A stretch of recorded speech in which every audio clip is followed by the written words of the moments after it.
berdakwah di tengah masyarakat, kembali melakukan kritik terhadap rezim yang kita akui, kita sadari rezim Jokowi ini banyak masalah gitu. Lalu tiba-tiba ada panggilan surat dan surat ini nggak jelas gitu. Ini surat apa? Jadi tidak sah, ini surat ini bodong. Maka saya tidak mau dengan dasar surat bodong ini tiba-tiba Senin Gus Nur ditangkap dengan alasan tidak memenuhi panggilan dari jaksa. Tidak bisa.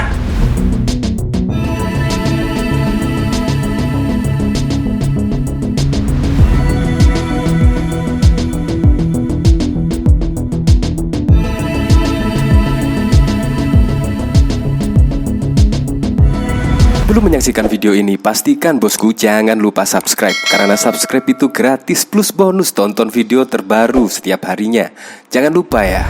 Nggak kerasa ya, besok sudah tahun 2022. Tahun 2021 ya memiliki banyak makna dan juga banyak kejadian-kejadian yang tidak terduga. Salah satunya di awal penghujung tahun 2021 kemarin, yaitu pemerintah Indonesia melakukan gebrakan yang sangat diapresiasi oleh masyarakatnya, yaitu pembubaran FPI. Yaitu banyak komentar positif dari masyarakat Indonesia.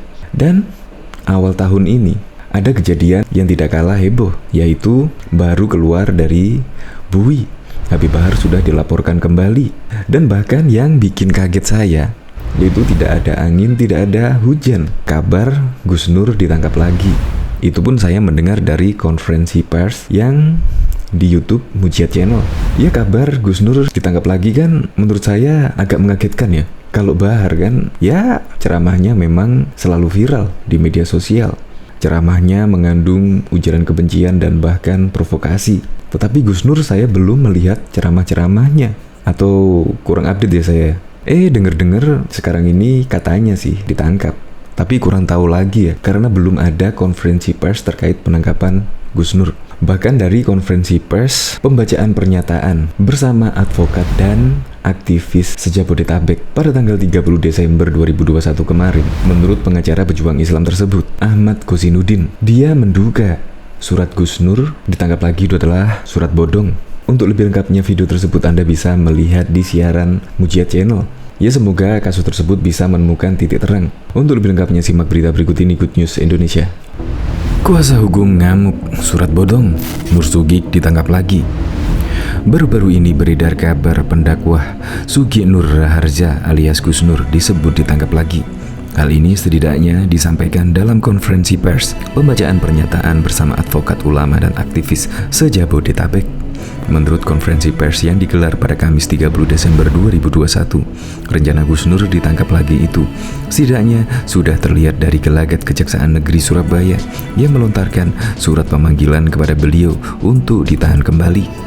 Menurut pengacara pejuang Islam Ahmad Kozinudin, dalam konferensi pers tersebut, dia menduga surat Gus Nur ditangkap lagi itu adalah bodong, di mana Gus Nur diminta untuk datang agar segera dieksekusi kembali.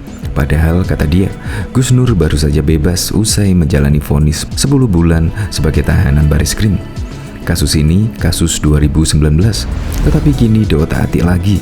Sudah 2 tahun enggak pernah dieksekusi, di mana putusan Pengadilan Negeri Surabaya dan dikuatkan oleh Pengadilan Tinggi Surabaya menolak tuntutan jaksa penuntut umum agar Gus Nur ditahan. Hakim tak sependapat, kata Ahmad. Maka itu para aktivis Islam kata dia merasa ada upaya pensaliman atau balas dendam dengan kritiknya yang dilempar kepada rezim agar Gus Nur ditangkap lagi atas kasus tersebut. Padahal hakim menyatakan hakim tak sependapat agar terdakwa ditahan. Majelis hakim tak sependapat agar terdakwa ditahan. Itu bunyi putusannya, kata dia. Gus Nur ditangkap lagi, surat bodong. Adapun Gus Nur dianggap perlu ditangkap karena beliau usai bebas kembali melontarkan kritik tajam pada pemerintahan Jokowi yang didasari banyak masalah, di mana dalam surat pemanggilan tersebut Gus Nur diminta untuk menemui petugas Kejari Surabaya bersama Basuki Wiryawan. Ini cara pemanggilan seperti apa? Ini surat bodong. Saya tak mau Gus Nur ditangkap. Nggak bisa. Tidak ada tanda tangan penerimaan juga jelasnya. Terkait munculnya surat tersebut, menurut Ahmad, Gus Nur sempat mempertanyakan hal ini kepadanya. Ahmad kemudian meminta agar Gus Nur tak mengindahkan pemanggilan tersebut. Saya bilang jangan Gus, tak ada amar putusan. Kurang zalim apalagi terhadap Gus Nur. Yang menghina dia saja tidak ditangkap-tangkap tuh. Sementara Gus Nur yang baru sebentar hirup udara bebas sudah dikerjai lagi. Pak Jaksa Agung, tolong periksa jaksa di Surabaya itu, katanya. Hukum ini jangan dibuat suka-suka untuk mengancam orang. Adapun Gus Nur dipercaya memang memiliki gaya berbeda saat melakukan ceramah. Dia dianggap punya cara sendiri, namun tetap terukur dan punya sistematika. Beliau juga dianggap seperti mengerti dasar-dasar untuk mengoreksi penguasa. Diketahui pada 30 Desember 2021 beredar kabar pendakwa Sugih Nur Raharja alias Gus Nur ditangkap. Hal ini setidaknya disampaikan dalam konferensi pers pembacaan pernyataan bersama advokat ulama dan aktivis Jabodetabek. Menurut konferensi pers yang digelar pada Kamis 30 Desember 2021, rencana Gus Nur ditangkap lagi itu setidaknya sudah terlihat dari gelagat Kejaksaan Negeri Surabaya yang melontarkan surat pemanggilan kepada beliau untuk ditahan kembali. Menurut pengacara pejuang Islam Ahmad Kozinuddin, dalam konferensi pers tersebut, dia menduga surat Gus Nur ditangkap lagi itu adalah bodong, di mana Gus Nur diminta untuk datang agar segera dieksekusi kembali. Diketahui sebelumnya penyidik Direktorat Tindak Pidana Cyber Bareskrim Polri resmi menahan Sugih Nur Raharja alias Gus Nur, tersangka kasus dugaan ujaran kebencian dan penghinaan terhadap Nahdlatul Ulama. Tersangka Gus Nur ditahan, kata Kepala Divisi Humas Polri Irjen Argo Yuwono kepada Kompas.com pada Minggu 25 Oktober 2020 yang lalu.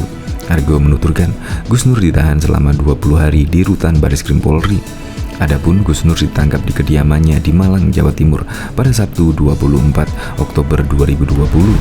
Dini hari tadi Sabtu 24 Oktober 2020 pukul 00.18 di rumahnya Sawu Jajar, Kecamatan Pakis, Malang, ucap Kepala Biro Penerangan Masyarakat Divisi Humas Polri Brigjen Awi Sutiono kepada wartawan. Sebelumnya dilansir dari Antara, Gus Nur ditangkap karena dugaan penyebar informasi yang menimbulkan rasa kebencian atau permusuhan berdasarkan sara dan penghinaan. Pernyataan Gus Nur tersebut diunggah dalam sebuah akun YouTube pada 16 Oktober 2020. Kemudian, Ketua Pengurus NU Cabang Cirebon, Aziz Hakib, melaporkan Gus Nur ke Bareskrim Polri yang terdaftar dengan nomor laporan LBB 0596 Romawi 10 2020 Bareskrim tertanggal 21 Oktober 2020. Selain itu, Aliansi Santri Jember juga melaporkan Gus Nur ke Polres Jember pada Senin 19 Oktober 2020. Gus Nur dilaporkan karena diduga menghina NU dalam sebuah video wawancara dengan Refli Harun di YouTube. Kami melaporkan atas komentarnya di media sosial YouTube saat acara bersama Saudara Refli Harun, kata Ketua Dewan Pembina GP Ansor Jember, Ayub Junaidi. Pernyataan yang dinilai menghina adalah saat Gus Nur mengumpamakan NU sebagai bus umum yang sopirnya mabuk, kondekturnya teler, kernetnya ugal-ugalan, dan isi busnya yakni PKI, liberal, dan sekuler. Diketahui kasus pencemaran nama baik dan fitnah melalui video vlog, Sugih Nur Raharja alias Gus Nur dituntut 2 tahun kurungan penjara dalam sidang lanjutan di Pengadilan Negeri Surabaya pada Kamis 5 September 2019.